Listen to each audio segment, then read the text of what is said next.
When the government were trying to get things back to normal with regards to football in England, they said it would lift the morale of the nation. Not if you're an Arsenal fan. Another defeat today. Here to discuss it, Julien Laurens, Frank Leboeuf and Stevie Nicol. Stevie, after that defeat against City, I thought, right, okay, you know, it's a tough game. City are a good team. They're going to bounce back now against a Brighton side who, let's not forget, haven't won a game this year. Yet they go on to lose by 2-1. What happened? What happened is what's been happening to Arsenal over the last, 3 years, maybe even longer. You know, they at times can do some good things. I mean, Pepe's goal, for example, is just a piece of individual brilliance. But unfortunately, you only ever see it now and again. And that kind of is what Arsenal are. If you add to that another woeful defensive performance, I mean, this team has nobody that can even sense danger. The goal from the corner is ridiculous, 2v1. Nobody even notices it's 2v1. And then, of course, it's the second ball as well. It's the same old problems for Arsenal because it's the same team. It's the same players. And until that changes, you can't expect anything other than, well, the unexpected, because we don't know what you're going to get from Arsenal. It isn't changing. I didn't think it was going to change that much in this game against Brighton.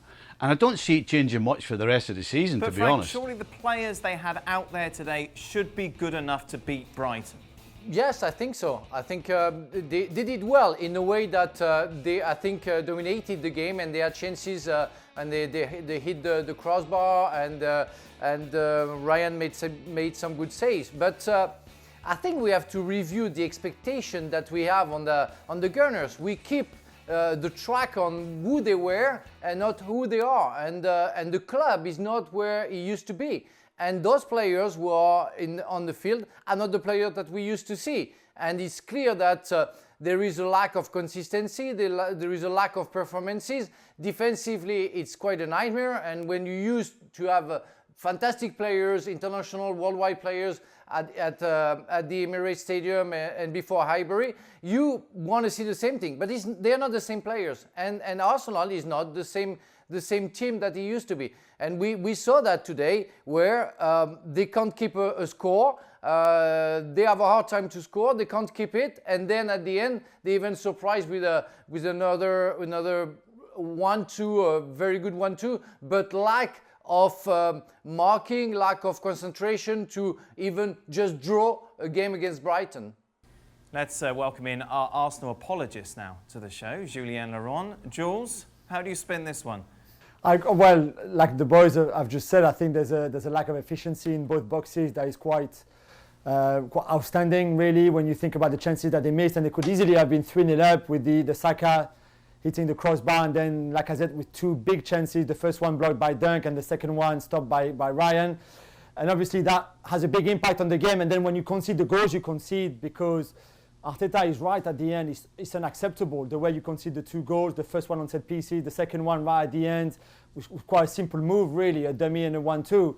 And there's a lack of leadership, again, that is quite important in that team that's been for years. But again, you see this time, and you know what? You see even more when you can hear the players talking, because you watch the game tonight, like on Wednesday night, and if you don't put the fake noise from the crowd, and you just listen to the players, you can tell. There's no leader in there. On the defensive set pieces, there's no one shouting, no one telling him who to mark, where to go, what to do. And I think that lack of leadership is a big problem as well. Isn't that something that Arteta could have addressed earlier, Stevie?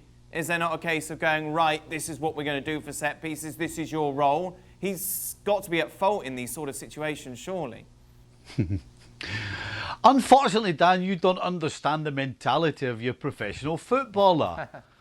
Just because you tell somebody where to be in a certain situation doesn't mean they're going to do it when it matters most. And that is the first goal is a classic example, because every single coach will do set pieces against, and you will organise, if they have 2 men out, they will organise the one that will be out to begin with, and then the second one will be told he has to go. So basically, you're relying on players doing as they're told. And Arteta must be pulling his hair out, because he came into Arsenal thinking this was He came to the Arsenal thinking this was the Arsenal he used to be at. He's now realising that this is going to affect his career, because he's finding out that regardless of how good a coach you are, regardless of what you tell your players, when they don't do it on the field, you're carrying the can. And Arteta is very soon going to be under some pressure if they continue to perform like this. Maupay was very much the focus of Arsenal's attention. Of course, that clash with Bernd Leno, leaving the Arsenal goalkeeper off in the first half and then scoring the late winner. We saw some scuffle as well afterwards. Maupay coming out and saying that basically Arsenal need to learn some humility, talking about one player in particular who was talking too much throughout the game. Do we assume that was Guendouzi? Jules, what do we know about this? Yeah, probably would be the case that Maupay was talking about Guendouzi. Both of them are French. They used to face each other in the French second division in the past. I think there were probably a lot of words exchanged, especially after the Leno clash, like you said. And then I think the frustration of losing the game late on a Maupay goal as well, if you, from an Arsenal point of view and from a Matteo Guendouzi point of view, maybe can explain why then he grabbed him by the throat and so kind of threw him on the floor, although that's not a justification and an excuse for Guendouzi, who should not have done that and might be well punished retrospectively as well by the FA. They're just losing it as well, Arsenal, and that's the problem. And when I talk about leadership earlier, this is also when a leader comes to the front, is when your team is a bit struggling, when you concede that equalizer that really you should not have conceded, and there's still 15 minutes to go in the game. And if you can't win it, at least don't lose it. And I think that's where leaders on that pitch, whether it comes from Arteta or players by themselves on the pitch, I don't care. But this is when you say, okay, we can't win it, maybe we're tired, he's made changes that are not really working out, because that's the fact as well. So let's make sure we don't lose it. And I think the frustration and the disappointment clearly took over the Arsenal players and Guendouzi especially. His behaviour, absolutely, no question, tells you there's no guidance going on at Arsenal. When you have a 19, what is he? I think he's just turned 20, has he? When you've got a kid who's done nothing in the game, who's come in as a prospect, he's still got potential, hasn't really shown much yet, and he's running around in the Premier League trash talking, that tells you what's going on at Arsenal. There is no guidance, and there's definitely none on the field. But if there's any off it, nobody's listening to it. Looking at it as well, like the clash with Leno, did you have any problem with it, Frank? Obviously, we saw him as he was being stretchered out, shouting at Maupay. Arteta came out afterwards and said, look, these things just happen. I don't feel there was anything vindictive in it. Yeah, and Arteta said it as well to Maupay when he after watching the action, and I still believe after watching the action that Maupay was just going for the ball, and it's unfortunately Leno who in fact received badly his leg and twisted his knee. And we're in England, we see worst. And normally nothing happens, and it's very sad for Leno, because he's maybe the only satisfaction that we saw against Manchester City. Even if Martinez did well, it's always very sad to see a player going out in this kind of injury. Right then, Jules. The big question now is, how do you fix it going forward if you're Arsenal? That's the big question. I don't know if Mikel Arteta has the answers, or Edu or Raul Sanllehi or whoever else at the club. I think there's a big game coming up away at Southampton. That's not going to be easy. They can well lose that one as well, and things will get worse and worse. There's so many things to change just in terms of squad to start with, because I think Arteta although he doesn't have much experience, I think he's probably the right man for the job. He loves the club. He's got a good idea, although I would like to see a bit more consistency when he tries to do, because against City he plays the kids. Okay, no problem, that's your call. But then you change everything again 3 days later, and you bench the kids and you play your more experienced players like Lacazette, for example. And then what is he going to do next? He's going to reverse again and go back with the kids and then bench the same people. I mean, he also needs to keep the same direction and stick with it, whether it's good or not, whether it works at the beginning or not. Just stick with it and send the same message all the way through, not just one day one message and the next day another message and then another message again.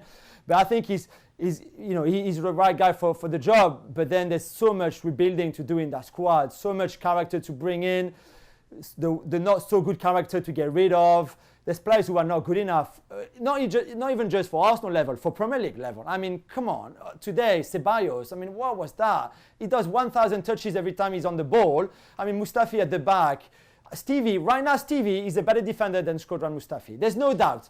Frank is definitely much better. But even Stevie at his age is much better than Mustafi. I mean, come on. This can't go on for much longer. But we all know, and we've had this discussion, I feel like, for the last couple of years, Jules, and we talked about the fact that they need to bring in leaders, they need to bring in top quality defenders, yet here we were on the last day of the transfer window last year, and they had to make do with David Luiz.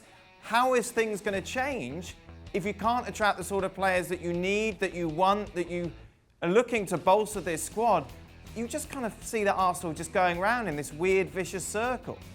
You're right, there's a bit of that. I mean, leaders doesn't have to be the most expensive players in the world either. That's where your scouting network and your recruitment team has to do their homework and their work. You don't need to go and spend 100 million on one player who's a leader. There are leaders who are not costing that much money. You just need to find the right leaders and the right players to improve that squad. And I don't think this is too hard. The problem they've had as well is that they can't sell players. Who wants to buy Mustafi? Right now, nobody, trust me, in no league whatsoever, in no countries. Mesut Ozil is the same, and the list goes on. And the problem is, if you don't sell, you can't just keep buying players and making your squad 25 players, 30 players, 35 players, because you add players, but you don't sell players. So they will have to sell and try to sell as many as they can, the players they don't want, and then when they're going to replace them, at least find the right one, and especially as we said in terms of character and leadership. You know, I like to play devil's advocate and maybe go against the grain a little, but it's difficult to find anything positive at the moment to say about Arsenal at all. Not only from today's performance and what we saw against City, but just the big picture going forward. Yeah, that's kind of dramatic what we see, and again, because we have a high expectation about that club and the fact that that club should be at the top level, fighting in the first 4 places in the rank, and they're not, because they're not capable of, and because we ask too much for those players who are not top players.